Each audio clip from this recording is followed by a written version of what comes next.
Zulf Lawan, bienvenue dans Graffiti.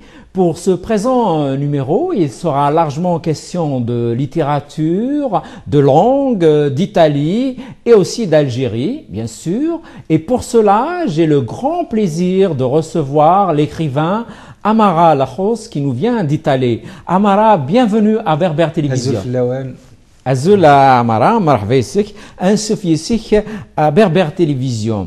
Et donc Amara, tu nous viens de Turin et ton dernier livre, traduit en langue française, est intitulé Divorce à la musulmane à Viale Marconi, publié aux éditions Actes Sud, donc en 2012. Qu'est-ce qu'il raconte ce roman, Amara? Alors ce roman raconte une histoire d'immigration. Oui. En fait, il y a deux personnages, un Italien et une Égyptienne, et chacun a une histoire à raconter. Voilà. Et donc c'est une histoire qui se déroule en 2005 oui. à Rome, dans un quartier très populaire, Viale Marconi.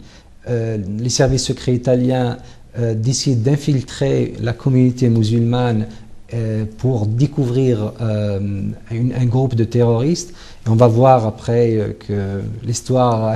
Ce n'est pas vraiment ça. Voilà. Hein? Voilà. D'accord. Donc, est-ce qu'on peut dire que ce roman, c'est un peu le roman d'une certaine immigration? Pour moi, l'immigration, en fait, est une clé pour raconter la rencontre des gens. Par exemple, en Italie, il y a des Chinois, des Sénégalais, des Marocains, des Tunisiens. Et c'est vraiment très intéressant de comprendre comment on peut trouver un accord.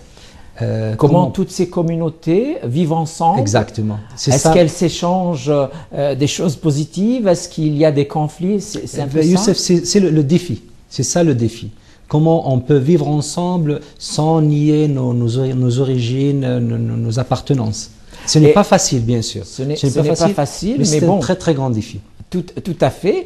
Et l'écrire en roman est aussi un défi, ou bien ça a été un peu facile pour toi parce que tu connais quand même bien l'Italie puisque je crois que tu y vis depuis 1995, c'est ça? Exactement, exactement. Pour moi, c'est l'occasion en fait de faire le point sur la situation.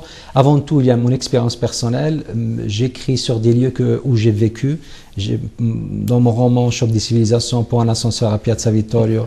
On en reviendra à ce roman qui a eu beaucoup de succès. Merci. Oui, bien sûr. J'ai vécu là-bas et j'ai vécu aussi à Viale Marconi, un autre quartier très populaire à Rome.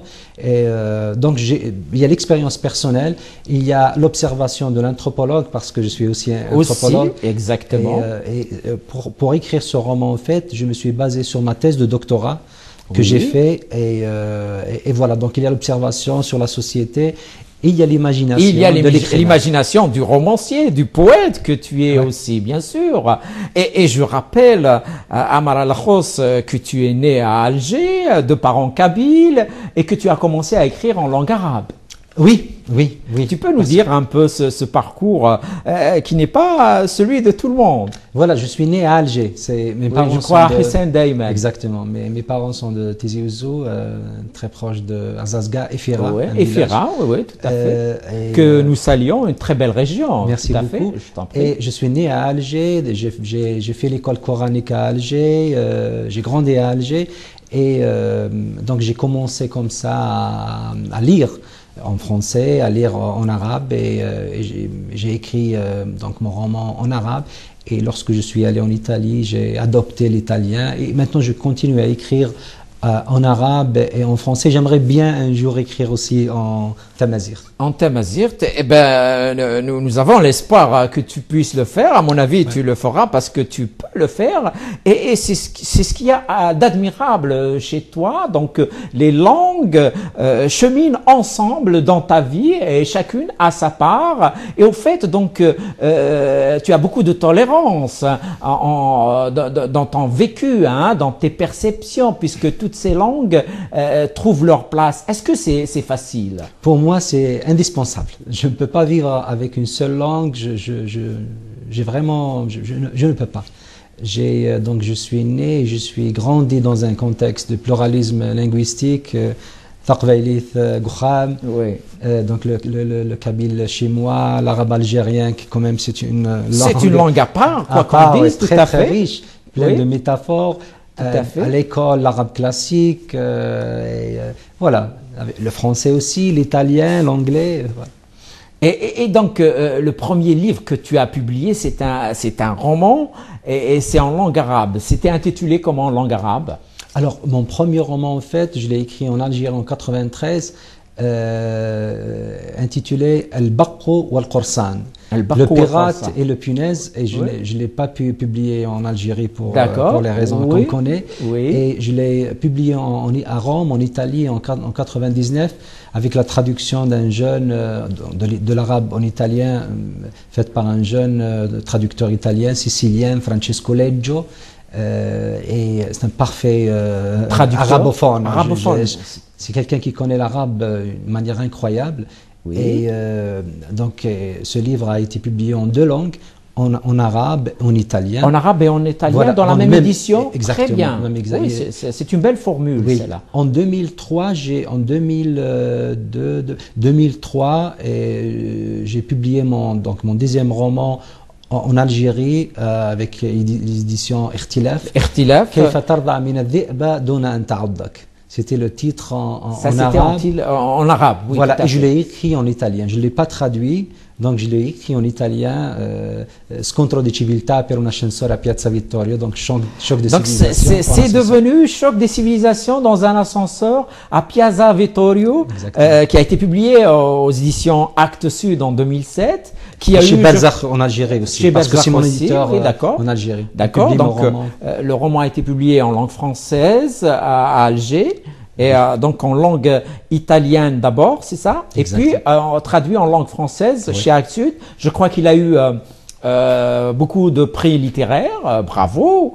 Et puis je crois qu'il a été mis en image aussi. Adapté au cinéma, oui. Adapté au cinéma. Et je crois que le film a été vu aussi en Algérie, c'est ça?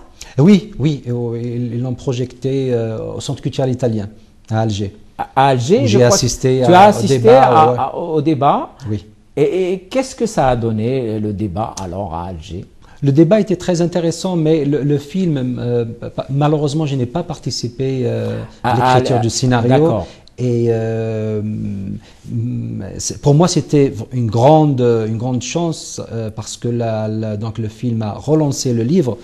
Après 4 ans de sa sortie, parce que le film a été projeté en 2010. Et pour moi, c'était vraiment une grande vitrine, une grande occasion. Mais malheureusement, dans le film, ils ont pas pris en considération deux aspects très importants de roman. Le premier, c'est la comédie. Moi, je m'inspire beaucoup de la comédie italienne. Donc l'humour, c'est ça? Exactement. Oui. Et j'aime pas l'aspect tragique, etc. dans l'écriture. Tu préfères, je préfère la comédie et l'humour. Oui. Et tu as certainement raison. Je pense que c'est plus efficace. Oui. Et en Italie, nous avons la comédie à l'italien, la commedia all'italiana. C'est un genre cinématographique qui a eu un grand succès dans les années 50, 60. Tout à fait. Et parce que cette comédie a raconté l'Italie avec ses paradoxes. Et il y a des réalisateurs, des grands réalisateurs comme Mario Monicelli ou Pietro Germi. Donc, en faisant ce film, ils n'ont pas pris en considération cette dimension de comédie. Et l'autre chose, c'est dans mon roman, il y a 12 personnages, moitié italiens, moitié étrangers. Malheureusement, dans le film, la majorité sont des Italiens. Donc, le point de vue, c'est un point de vue italien dans le film. Par contre, dans mon roman, c'est vraiment un universalisme des points de vue. Voilà, c'est-à-dire il y a plus de pluralité dans ton livre que dans le film. Exactement. Mais Amara, je pense que pour tous les films qui sont un peu tirés des œuvres littéraires, généralement, on peut toujours faire, on va dire, la fine bouche, quelques critiques. Ouais. C'est pas toujours la même chose. À la fin de compte, je suis très content. Je suis très content. Oui, mais effectivement, le fait fait qu'il soit donc mis en film, c'est toujours un avantage. Exactement. Et peut-être qu'un jour, il y aura un autre film, toujours tiré du Oui. livre. Par exemple, Mais- pardon oui, Youssef, ben, par je t'en exemple, prie. il y a eu des adaptations théâtrales. Oui. C'est vraiment très très. C'est plus réussi. Oui, oui. Voilà. Oui, c'est plus Des réussi. adaptations théâtrales en italien. En Italie et aussi en France. Il y a le En théâtre, France, oui, d'accord. le théâtre de Nice a fait donc une adaptation. C'était vraiment très très intéressant. Il y a une autre compagnie ici à Paris, je me rappelle pas son nom. Bravo, le livre a eu vraiment un impact. Et puis, donc, ce choc des civilisations, toi, tu ne l'aimes pas vraiment, le choc des civilisations. Toi, tu préfères construire avec toutes les civilisations. Et pourtant, il y a eu quand même beaucoup d'intellectuels qui ont ressassé ce concept de choc des civilisations, hein, dans un monde où on a peur un peu de l'étranger, on a peur de l'autre culture. Comment tu peux expliquer un peu ce fonctionnement aujourd'hui du monde? C'est parce que il y a des problèmes économiques, ou bien c'est parce que on préfère rester chez soi et regarder l'autre d'un mauvais œil? Certainement l'ignorance. Je pense que la cause principale, c'est C'est l'ignorance. l'ignorance. Et moi, comme intellectuel, comme anthropologue, comme observateur des cultures, je pense que le choc, s'il y a un choc, c'est un choc contre l'ignorance. Parce que la civilisation, c'est la connaissance. Tout à fait. Et donc, tout à on fait. peut pas, les civilisations s'aiment entre eux. Et ce concept de choc de La civilisation, c'est d'abord la tolérance, l'amour, l'humanisme, Oui. en principe. Oui, oui, c'est ça. Donc c'est le choc des ignorances et des fondamentalismes, etc., des intolérances. Et par contre, les cultures, donc les civilisations se rencontrent et il y a un échange entre les civilisations, entre les cultures. Et il y a un concept que les anthropologues utilisent, c'est acculturation. Oui. C'est lorsque deux cultures se rencontrent, il y a un échange et donc il y a une perte d'une part, mais il y a quand même une acquisition de l'autre part.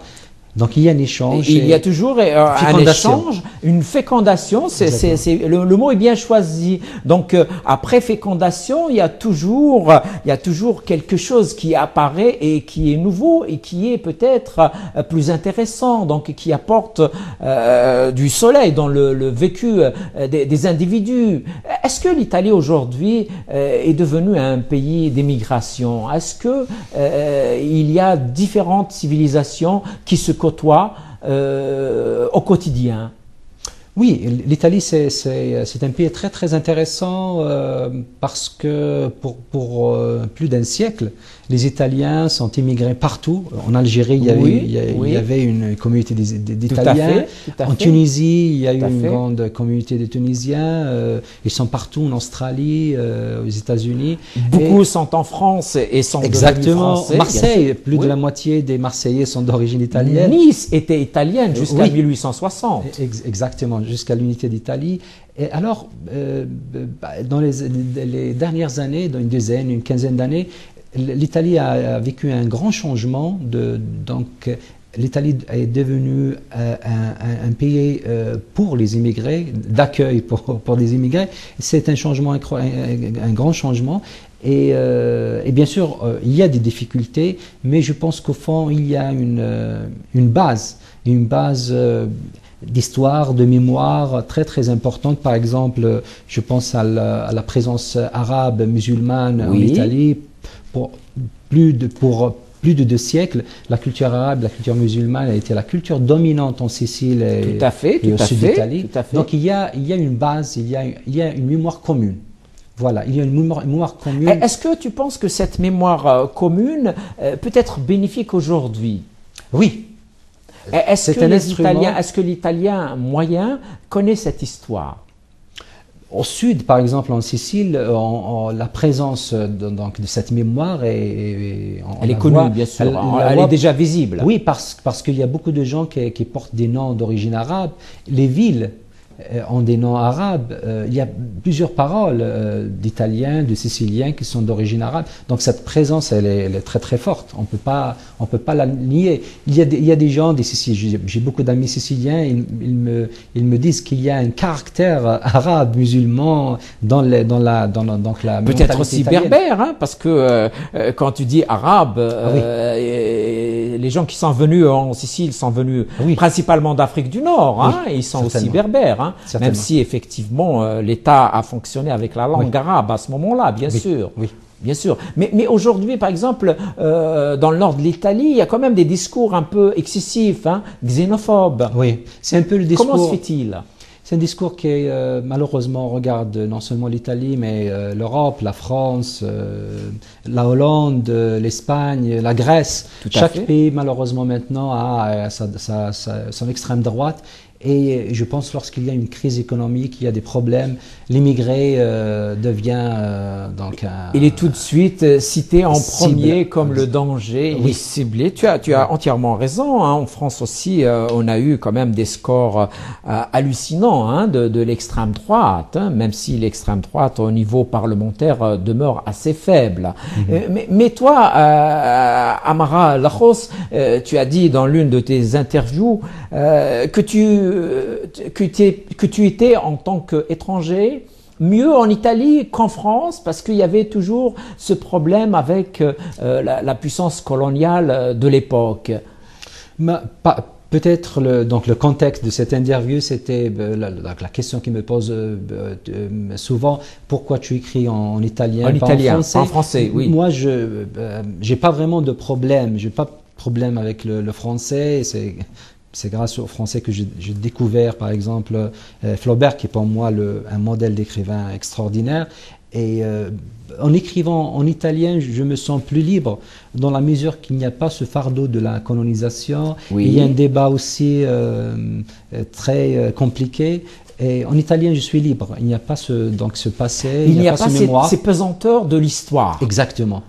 Je me sens libre. Et pour moi, c'est aussi une voie vers l'originalité. Moi, je le dis modestement, je suis le premier romancier algérien, kabyle, berbère, italophone.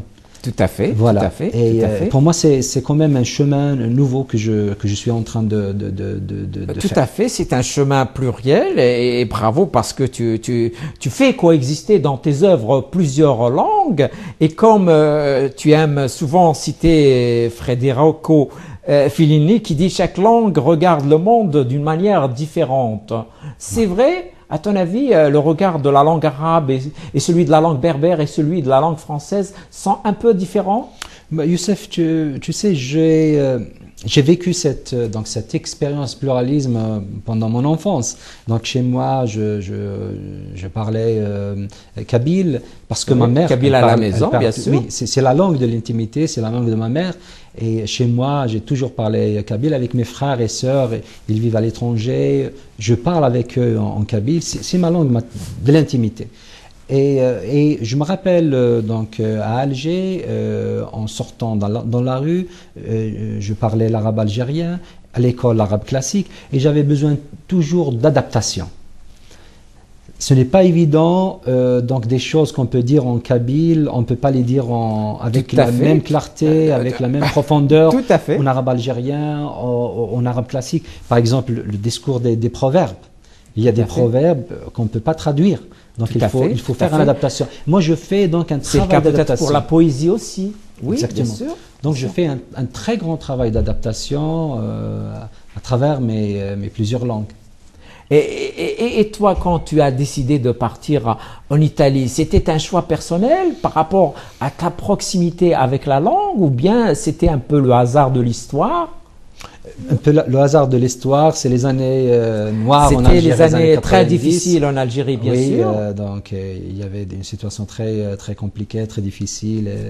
Et puis il y a aussi un aspect romantique dans ce choix parce que j'ai découvert la culture italienne à travers le cinéma italien. Lorsque j'étais adolescent, j'ai fréquenté beaucoup la Cinémathèque d'Alger. Tout à fait. Donc j'ai vu beaucoup de films d'auteurs, Fellini, Giovanni, Visconti, Monicelli. C'est vrai qu'à ce moment-là, on en montrait beaucoup en Algérie. Oui. À cette époque, il y avait vraiment cette passion du cinéma. Et dans les cinémas à Alger, on montrait de vrais films, pas des vidéos. Effectivement. Et donc, on peut dire, le cinéma t'a influencé quand même un petit peu. Oui, le cinéma, la littérature italienne, donc cette grande admiration pour cette culture. Lorsque je suis parti, je suis allé en Italie et je suis resté là-bas. Parce que j'ai compris que c'était vraiment un espace de défi, un pays nouveau, une langue nouvelle. Donc il y a des perspectives, il y a des possibilités de création. Et je pense que c'était ma grande intuition en commençant à écrire en Amara, italien. ce n'était pas évident quand même. Les premiers jours, par exemple, quand tu arrives à Rome, c'était facile? Tu connaissais des gens? J'avais 25 ans, donc Tu étais jeune alors? oui, c'était l'âge idéal. J'étais Tu mûr, étais 25, prêt oui. au défi, au fait. Voilà, j'avais la possibilité de recommencer. Et j'avais cette grande passion pour la culture italienne et pour la littérature. J'ai commencé à voir par exemple les films en langue originale. En version originale. C'était extraordinaire. J'ai commencé à lire les auteurs italiens directement en italien. En italien, C'était oui. quelque chose j'ai compris que j'étais en train de construire quelque chose de très intéressant. Tu l'as tout de suite senti, Oui. pressenti. Oui. Tu as Oui. pressenti Oui, c'est que l'intuition. quelque chose se construisait en toi-même. Exactement. C'est l'intuition des artistes, Youssef. Lorsqu'un Oui. artiste a une intuition, il n'a pas donc une confirmation logique, rationnelle, mais c'est une intuition, c'est une voix intérieure qui lui dit tu es sur la bonne route, il faut sur la bonne commencer, voie, il faut continuer. Oui. Et pourtant, quand même, quand on débarque dans un pays où, semble-t-il, il n'y a pas beaucoup d'émigration algérienne, en France, c'est un peu plus facile. Oui. On arrive, on a les gens de sa région, de sa ville, de son village. On est censé être aidé un peu les premiers jours. Ouais. Il y a quand même cette peur, non? Oui, oui. Moi, j'étais seul, mais j'avais ce grand rêve d'être écrivain. C'est ça mon point de force. Et j'ai trouvé une ville et un pays qui m'a vraiment adopté. Il m'a aimé. Moi, j'aime l'Italie, j'aime ce pays. Ce pays t'a adopté et Oui. t'a offert la chance de réaliser ton rêve. Oui. C'est magnifique. Oui, c'est magnifique. Mes romans sont traduits dans plusieurs langues, l'anglais, l'allemand, français, hollandais, espagnol, japonais. Ils sont traduits à partir de l'italien. À partir de l'italien, Et effectivement. pour moi, c'est la porte vers l'universel. Tout à fait, même les romans traduits donc en langue française publiés par Actes Sud, je crois qu'ils sont traduits de l'italien. Exactement. Mais pour les premiers jours, hein, les premières tentatives, ça a été facile? Comment tu as essayé par exemple d'écrire dans les journaux italiens? Au début, j'ai commencé à étudier l'italien. Oui. Chaque jour, du matin jusqu'au soir, j'allais à la Bibliothèque nationale à Rome. J'étais parmi les premiers qui rentraient, les derniers qui sortaient. C'est une expérience extraordinaire.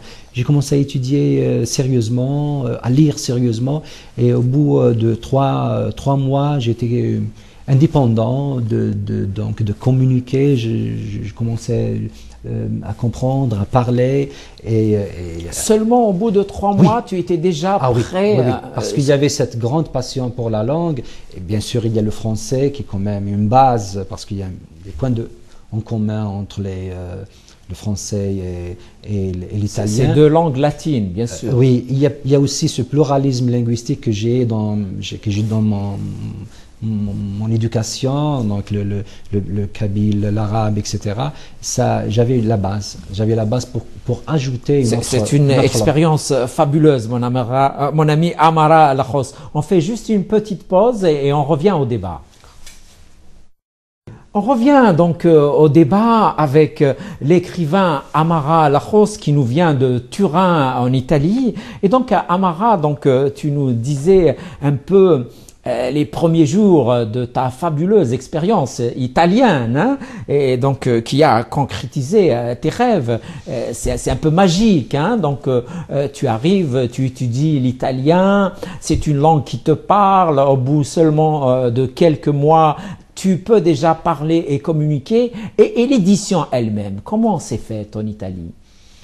J'ai eu cette grande chance de rencontrer mon éditeur actuel, mon éditeur italien, Sandro Ferri.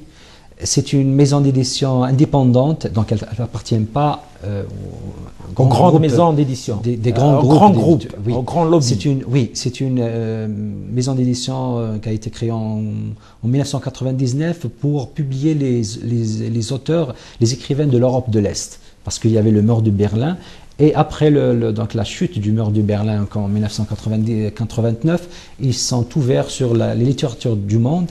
Donc ils ont cette sensibilité de découvrir des auteurs nouveaux, etc. Et donc j'avais cette base. Ils avaient publié avant moi, comme un auteur algérien, Yasmina Khadra, les premiers romans de Yasmina Khadra. Traduit bien sûr, traduit du français. Ils ont aussi traduit un autre auteur que Aziz Chouaki. Aziz Chouaki, voilà, qui écrit aussi en langue française. L'Étoile d'Alger. Qui est publié, ils ont publié ce roman-là. Donc il y avait quand même un intérêt. Il y avait dans cette maison d'édition cet intérêt, ce désir d'ouverture. Voilà. Et donc lorsque j'ai parlé avec cet éditeur de ce projet-là de réécrire mon roman que j'ai écrit en arabe, en italien. Et il était très... il était tout de suite emballé et heureux de le faire, intéressé. Et c'était... la publication a eu vraiment un grand succès. Donc, en premier, il a été publié quand, en italien, Le Choc des civilisations? En 2006. En 2006. Oui. Et donc, tout de suite, c'était un succès. Est-ce que la presse italienne t'a aidé un peu avec ses commentaires, ses notes de lecture dans ce succès? Certainement, il y avait un grand accueil de la part de la presse, mais je pense que le succès du livre est un fruit lorsque les Italiens le disent passaparola, de bouche à l'oreille. Ah, c'est le bouche à oreille. C'est plutôt le bouche à oreille qui a fait le succès de ton livre. J'étais inconnu en 2006, j'étais pas vraiment, j'étais inconnu. C'est extraordinaire, hein, ça n'arrive pas toujours. Oui. Il y a eu un grand succès à travers donc les gens qui commençaient à le lire. Et ils étaient, je pense, Youssef, l'origine, le motif du succès, c'était l'originalité pour les Italiens. Pour les Italiens, oui. Ils ne s'attendaient pas à un écrivain non italien de raconter l'Italie avec cette curiosité, avec cette fraîcheur de regard. Et peut-être même avec certaines vérités que les Italiens eux-mêmes n'oseraient pas dire aussi. Hein, c'est ça. Exactement. C'est ça. Donc, dans ce roman, il y a une grande sincérité parce que moi, lorsque j'écris, je suis vraiment sincère. Je suis léger, il y a beaucoup d'humeur, de comédie, etc. Bien sûr. Mais cela n'empêche pas la profondeur du texte, exactement. Même si tu peux écrire effectivement en se servant de l'humour, en mettant ton texte à la disposition du lecteur moyen, assez simple, mais cela n'exclut pas la profondeur, bien sûr. C'est peut-être ça le succès, en fait. Oui. C'est ça qui a fait que le bouche à oreille a fait son effet, hein. Peut-être, je disais la presse, parce que la presse, ça dépend, hein. La presse, des fois, joue un peu les intellectuels et snob un peu certains textes qui peuvent leur paraître assez simplés, mais qui ne le sont pas réellement. Du moment où ils décrivent une réalité, comme tu viens de dire, que tu as observé, parce que quand même, tu es venu avec l'œil de l'écrivain, avec l'œil du poète. Tu arrives d'Alger avec cet œil. Tu n'arrives pas d'Alger avec un œil de faire des affaires ou de faire une situation économique. C'était pas ça ton but. Ah oui. Et donc tout de suite après, le livre est traduit, donc une année après, par Actes Sud. Et les chroniques dans la presse française sont à ce moment élogieuses. Oui, il faut dire que la traduction de Élise Groux est fantastique. Élise est une jeune traductrice, elle est aussi écrivain, elle s'intéresse de la poésie, elle a étudié la philosophie comme moi. Et elle a fait un travail extraordinaire, une traduction extraordinaire. Elle a traduit aussi Divorce à la musulmane. Donc c'est très bien d'avoir la même traductrice oui. et que probablement que tu connais, donc elle connaît un peu ta façon de voir les choses, oui. pas seulement ton écriture. Oui, oui. C'est important que le traducteur connaisse l'écrivain. Hein. William Faulkner a été très bien traduit par Coindreau, mais les livres de Faulkner qui n'ont pas été traduits par Coindreau manquent quand même un peu de profondeur parce que les autres traducteurs n'ont pas connu l'écrivain. C'est pas seulement l'écriture, c'est aussi l'écrivain dans sa vie, sa perception.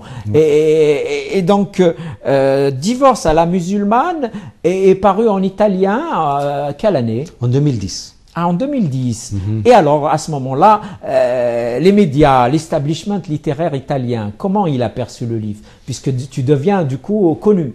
Oui, oui, il y avait une grande attente et donc j'ai pris mon temps. Il faut dire aussi l'éditeur m'a donné une grande confiance. Il m'a dit prends ton temps et voilà. On va faire un très bon livre. Fais-nous quelque chose de meilleur. Donc après 4 ans, après la publication de Choc des civilisations en 2006, j'étais invité par, oui, bien sûr. par des grands éditeurs pour écrire pour eux. J'ai refusé. Tu as refusé. Oui, c'est à ton honneur. C'était un choix très intelligent parce que il faut dire que donc un grand éditeur il te donne de l'argent et puis c'est fini. Et, par contre donc c'est l'éditeur italien, mon éditeur italien. Il respecte peut-être plus ton travail, tes sensibilités, tes façons de voir. Oui. Donc il croyait en moi, il avait une grande confiance et il croyait en mon projet surtout. Et c'est comme ça, donc en 2010, j'ai publié Divorce à la musulmane, à Viale Marconi, c'est ça? Et le roman a bien marché, il est traduit donc en français, en allemand. Encore une fois, il est traduit dans plusieurs langues, et japonais. Bravo. Voilà. Et japonais. Et tu me disais tout à l'heure, Amara, que probablement Choc des civilisations sera traduit en tamazight. Oui, pour moi, c'est vraiment un grand rêve. Et je suis vraiment heureux de voir donc cette traduction. En cours Oui, c'est presque fini.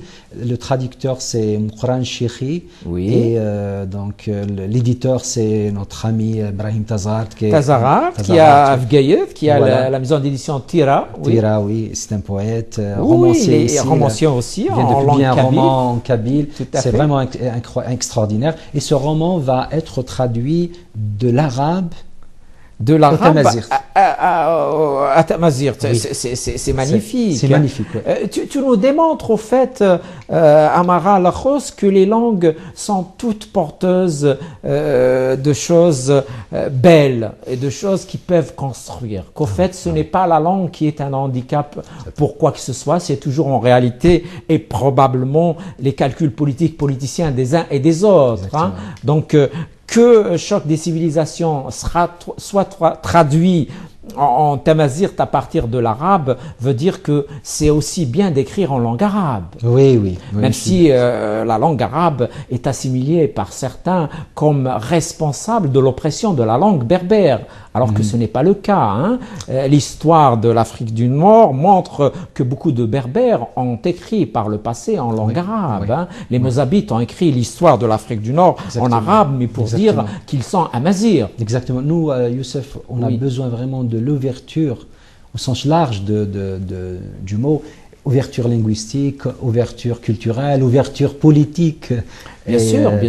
Je pense que c'est vraiment une grande chance de construire une identité algérienne plurielle, où il y a le respect pour tous, pour toutes les langues, pour toutes les cultures et pour toutes les personnes. Tu penses qu'il y a de la place pour tout le monde en Algérie, toutes les langues, toutes les sensibilités philosophiques, religieuses, politiques? Oui, je suis convaincu. Mon histoire même est une ton histoire, ton séjour italien, tes expériences italiennes font que tu regardes l'Algérie avec un certain recul. Oui. Ça, c'est un avantage aussi. Ah oui. C'est une distance très, très importante pour comprendre et raconter son pays d'origine.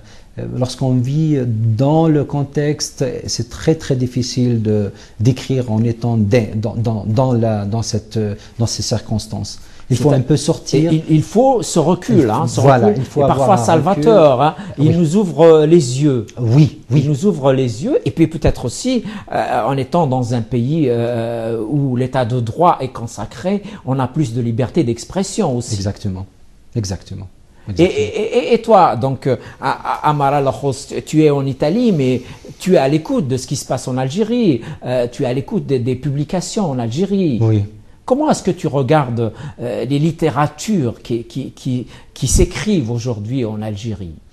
Moi, je vais Parce que tu as l'avantage de lire dans toutes les langues, d'ailleurs. Oui. Dans toutes les langues fréquentées, qu'on peut utiliser en Algérie. Oui, je vais en Algérie presque des fois 3 fois par an.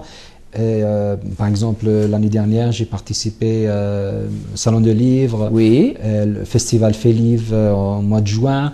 Et c'était des occasions pour connaître, découvrir aussi peut-être de nouveaux auteurs, des jeunes auteurs. Oui, je pense que il y a quand même des grands changements. Par exemple, je pense à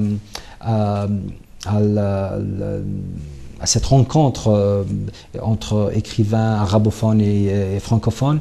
Et dans le passé, si tu te rappelles très très bien, il y avait des divisions fratricides, terribilissimes. Oui, maintenant, par exemple, il y a des romans en arabe, par exemple, d'écrivains arabophones. Donc, on peut trouver des lecteurs critiques sur des journaux en français. Et le contraire. L'inverse existe aussi. Je pense que c'est une grande... C'est une grande avancée, effectivement. Peut-être que c'est une nouvelle génération qui est apparue pour que les choses se fassent ainsi. Parce que tu le disais, on s'en souvient, on était un peu plus jeunes, mais on se souvient, on lisait les journaux, on lisait les querelles des uns et des autres, qui s'invectivaient, s'insultaient à travers les journaux, pour dire qu'ils avaient raison, alors qu'en réalité, la littérature n'a pas besoin de ces invectives, n'est-ce pas ? Et il n'y avait même pas de différence politique en réalité, parce qu'on était un peu, à ce moment-là d'ailleurs, sous le régime du parti unique, donc il n'y avait même pas de politique, donc c'était des querelles un peu byzantines, pour reprendre un peu l'expression consacrée. Et maintenant quand même en Algérie, Amara Lajos, il y a des livres qui se publient, pas beaucoup quand même pour un grand pays comme l'Algérie, il se publie moins de 1000 titres par an. En Algérie, alors qu'en France, il se publie plus de 50 000 titres par an. On a quand même du retard. Oui, il y a un grand retard, mais j'étais, je disais avant, au Salon de livres au mois de septembre dernier, et j'étais vraiment frappé par la présence des gens. Et il y avait un intérêt. Oui, il y avait un grand intérêt. Des gens, ils achetaient des livres, ils rencontraient aussi des auteurs. J'étais vraiment frappé par cette. Il y avait une ambiance bon enfant, donc une ambiance conviviale autour du livre. Ça, c'est prometteur. Mais quand on regarde, par exemple, les Algériens lire énormément les journaux, et en langue arabe et en langue française. Les journaux en langue arabe en Algérie sont de grands tirages. Oui. Ils dépassent 500 000 exemplaires. Oui. Aujourd'hui, il n'y a aucun quotidien français qui dépasse les 500 000 exemplaires, pour situer un peu les choses. En revanche, les Algériens ne sont pas de grands lecteurs de livres. Oui. Les livres sont publiés à 1500 exemplaires, 2000 exemplaires, pas plus. Oui, maximum. Oui, c'est vrai. Comment est-ce qu'on peut expliquer cette chose? Il y a une certaine schizophrénie quand même. Est-ce que c'est parce que les bourses ne permettent pas à l'Algérien d'acheter le livre? Est-ce que c'est une éducation familiale qui n'existe pas pour la lecture de livres? C'est ça, je pense que c'est la cause principale. Il n'y a pas d'éducation à la lecture. Donc on préfère regarder la télévision que lire un livre. Et c'est des habitudes. C'est des habitudes, oui. Parce que les enfants ne voient pas leurs parents lire, ils ne vont pas inventer. Ils ne vont pas inventer, et surtout les parents aussi ne les incitent pas à lire aussi. Exactement. En France, beaucoup de parents incitent leurs enfants à lire dès le jeune âge. Et même nos médias, par exemple, est-ce que, par exemple, les médias en Algérie publient beaucoup de nouvelles? Je ne parle pas de poésie. Hein. Les journaux en langue arabe publient beaucoup de poésie. Mais est-ce qu'ils publient beaucoup de nouvelles, des petites histoires comme ça, qui peuvent inciter à la lecture, hein, à la lecture de textes plus longs, donc jusqu'à arriver au roman? Est-ce qu'on a cette tradition? Dans le passé, il y avait des pages donc, culturelles, donnaient la possibilité aux jeunes de commencer cette aventure littéraire. Et malheureusement maintenant, il n'y a pas de... C'est bien dommage. Hein. Bien Ceci dommage. dit, ça n'existe pas en France encore. Hein. En France, ça a existé il y a un siècle, mais aujourd'hui, peu de journaux en français publient des nouvelles. Hein. Contrairement aux États-Unis où la nouvelle est le genre roi. Hein. Oui, oui. Et toi, tu as été aux États-Unis. Oui. Alors, tu peux nous raconter ton séjour aux États-Unis alors? Qu'est-ce qui t'a frappé le plus aux États-Unis? Alors, je fréquente les États-Unis deux fois par an parce que ma femme est américaine. Oui. Et donc je connais un peu cette réalité américaine. Et un écrivain, avant de publier un roman, il doit vraiment démontrer qu'il possède cette capacité d'écrire en écrivant des nouvelles. Et après les nouvelles, on passe au roman. Et je pense que c'est un moyen extraordinaire de donner la possibilité d'initiation à devenir écrivain. Exactement, d'initiation. Et pourtant, parfois, la nouvelle est plus difficile à écrire que le roman. Parce qu'on est obligé d'être concis, de synthétiser les choses dans un texte assez réduit. Oui. Les grands écrivains américains, je pense à Ernest Hemingway, ils ont commencé par... oui, Fitzgerald, Faulkner, tous ces gens-là ont écrit des nouvelles. Certains ont été obligés d'écrire des nouvelles pour vivre, parce que la nouvelle, le journal, les publications, les payer tout de suite. C'est pas comme le roman, il faut attendre. Il y a par exemple New Yorker, c'est une revue littéraire, intellectuelle, c'est hebdomadaire, et elle publiait des nouvelles. Publier des nouvelles, voilà. C'est ce que les journaux algériens pourraient faire. Et je reviens toujours aux États-Unis. Est-ce qu'on te pose des questions sur ta façon d'écrire, sur comment tu es venu à l'écriture? Parce que quand même, on va se dire, cet écrivain vient d'Afrique du Nord, il n'est pas italien. Ou bien il t'assimile tout de suite à un Italien? J'ai participé il y a 2 ans au festival de Sydney en Australie, et j'ai été là-bas pour représenter l'Italie. J'étais le représentant italien de la culture. Parce qu'en écrivant en italien, je suis... tu es de facto un écrivain italien, tu écris en italien, tout à fait, bien sûr. Et moi, pour être franc, j'ai pas vraiment de problème. Si quelqu'un me définit écrivain berbère, je suis content parce que je suis berbère, je suis kabyle. Lorsqu'on me définit écrivain algérien, c'est vrai, je suis algérien. Lorsqu'ils me définissent écrivain arabophone, je suis écrivain arabophone, etc. Écrivain italien, je suis aussi écrivain italien. J'ai pas vraiment de problème avec. C'est extraordinaire. Au fait, tu es un écrivain tolérant. Au fait, peut-être seul ton art t'intéresse. Hein? Ton art est le centre de ton univers, hein? Et probablement de ta vie. Et donc cette expérience australienne, comment tu l'as vécue? Puisque tu nous dis, tu as représenté l'Italie. Oui. J'étais en Australie 2 fois. Donc la première fois, j'ai représenté l'Italie au Sydney Writers Festival. C'est l'un des plus grands festivals au monde. Qui invite des écrivains de tous les pays du monde. Oui, c'était vraiment un grand festival. Je pense que le festival de Berlin aussi, c'est l'un des grands festivals. Il y a aussi Abu Dhabi, un festival de Abu Dhabi. Je vais participer le mois prochain. Très bien. Je suis invité. J'étais en 2010. Tu vas y retourner. Oui, là-bas. Et en Australie, donc la première fois, j'étais pour le festival de Sydney, et j'ai fait des conférences dans une université australienne. Et ils m'ont invité, ils m'ont demandé de retourner, de revenir pour faire un cercle, une série un cycle de conférences, tellement tu les as intéressés. Voilà. Et dans tes conférences, tu as parlé de tes livres, ou bien tu as parlé aussi de ton parcours, de ta perception de l'Italie, de quelqu'un quand même qui vient d'ailleurs, même si aujourd'hui on peut dire qu'il est italien aussi, puisqu'il est là, et il vit en Italie, il écrit en italien. Oui. Pour les Australiens, le thème plus important, plus intéressant, c'était ce parcours d'écrivain bilingue, parce que moi j'écris en arabe et en italien. Chaque roman a deux versions, une version en arabe et une version en italienne. C'est pas de traduction, c'est pas une traduction. Tout à fait, c'est très astucieux, c'est très original, effectivement. Oui, ils étaient vraiment. En fait, tu écris deux écrivains à partir d'un seul, deux livres à partir d'un seul. C'est un peu deux jumeaux qui naissent dans la même femme. Mais qui sont différents. Mais qui sont différents parce que tu ne fais pas de traduction. Absolument. Je réécris, je travaille beaucoup sur les langues. Par exemple, dans mes romans italiens, et c'est une chose qui impressionne les Italiens, c'est l'utilisation des dialectes. Dans mes romans italiens, j'utilise les parlers italiens. Ah oui. Comme Faulkner le faisait.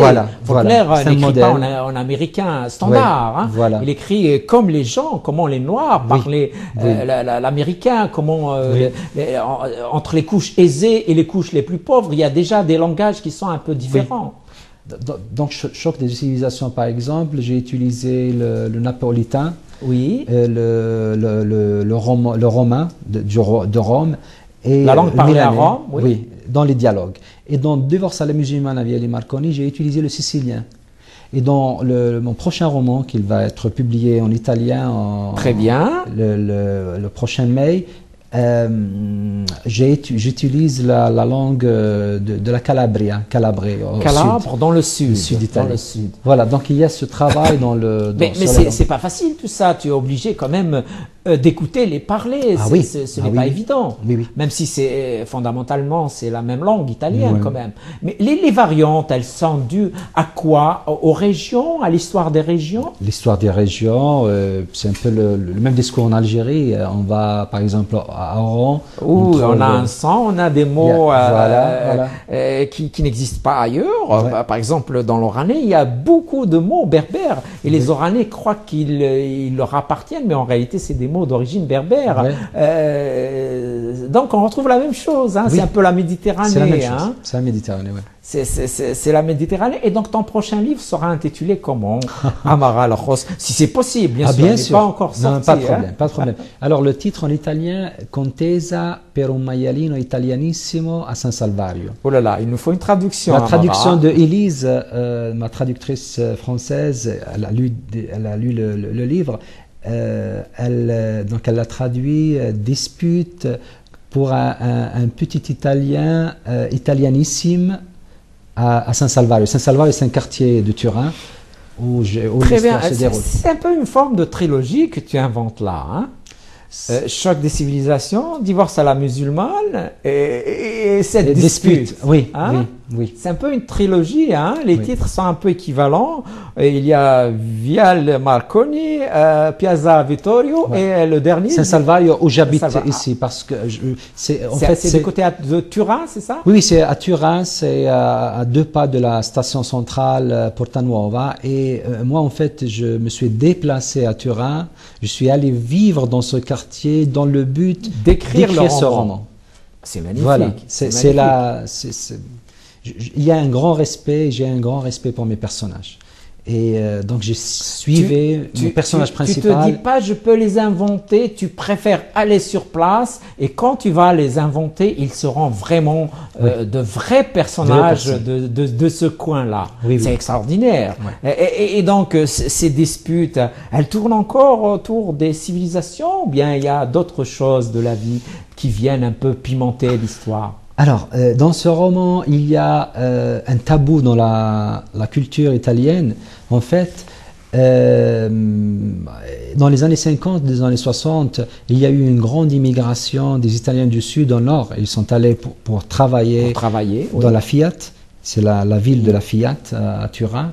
Et ils étaient vraiment discriminés, refusés, ils ont subi des discriminations incroyables. Et quand même, ils étaient des Italiens, de nationalité italienne, ils étaient des catholiques et des blancs. Voilà.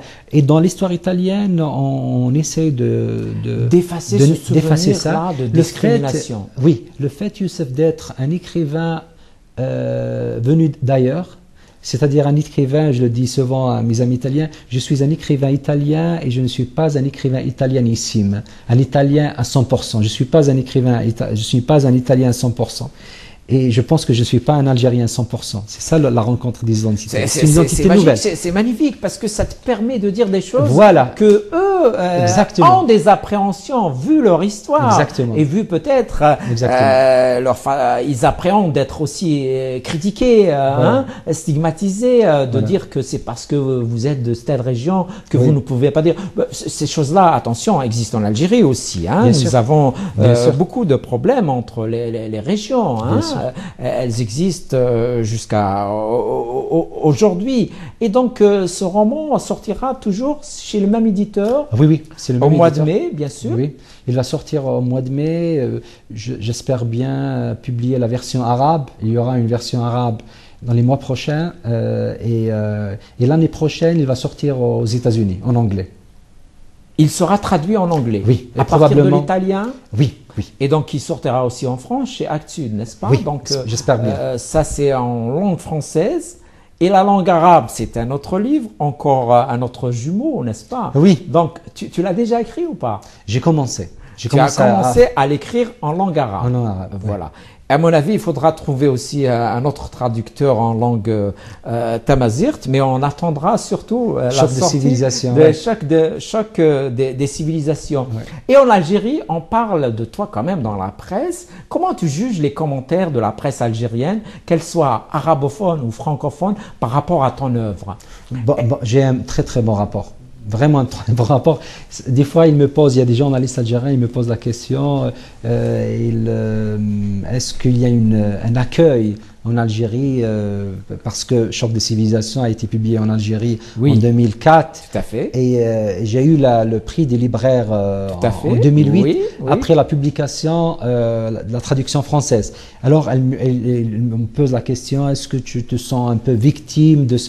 J'ai dit, pas du tout, on m'invite souvent pour participer au salon de livres, donc des journalistes arabophones, francophones, ils m'ont interviewé. Donc en réalité, tu n'as de problème avec personne. Avec personne. Mais c'est très bien, tu es un artiste, après tout, tu dépasses les clivages des uns et des autres. Ce que je voulais dire, la perception de la critique, est-ce qu'elle saisit un peu les histoires italiennes? Parce que il faut dire aussi que tous les journalistes algériens ne sont pas capables de saisir les nuances de la vie italienne. C'est ce que je voulais te oui, dire. Mais lorsque Choc des civilisations est paru, il y a eu quand même une grande surprise en commençant par le titre. Parce que dans les années 90 en Algérie, les titres des romans étaient des titres tristes, sans la mort, les assassinats, etc. Et moi, j'arrive avec un autre titre comique, comment était la louve sans se faire mordre. C'était quelque chose qui sortait du lot, effectivement, qui apportait quand même de l'humour. Oui. Je pense que c'était très important de regarder cette réalité algérienne avec de l'humour, de la comédie, parce qu'elle est plus efficace. Tout à fait. Et après ce roman-là, ils ont compris que j'avais cette possibilité de raconter l'Italie, d'utiliser l'humour, la comédie dans la littérature pour construire un projet littéraire. C'est tout un art de pouvoir le faire, cher ami Amara Lachos. Et on arrive à la fin de l'émission, malheureusement. Peut-être que tu as un dernier mot, Amara? Moi, je te remercie, Youssef, pour cette occasion. Et et je suis vraiment très très heureux de la traduction de mon roman Choc de civilisation pour un ascenseur en langue tamazight. Et ça sera, pour moi, c'est un peu un pont entre mes origines, donc mes origines kabyles et arabes. Malheureusement, on n'a pas pu étudier la tamazight à l'école. Oui. Ce n'était pas encore possible à ce moment-là. Donc le kabyle, je le parle, mais malheureusement, comme la majorité absolue des kabyles ne l'écrit pas, et donc avec cette traduction, c'est quand même un pas en avant. C'est un grand pas en avant. Et ben c'est moi qui te remercie, mon ami Amar Al-Khous, d'être venu dans Graffiti, et je te souhaite bonne continuation. Merci, Youssef. Mes amis, je vous dis à vous aussi, merci de nous avoir écoutés. Portez-vous bien, prenez soin de vous. Au revoir.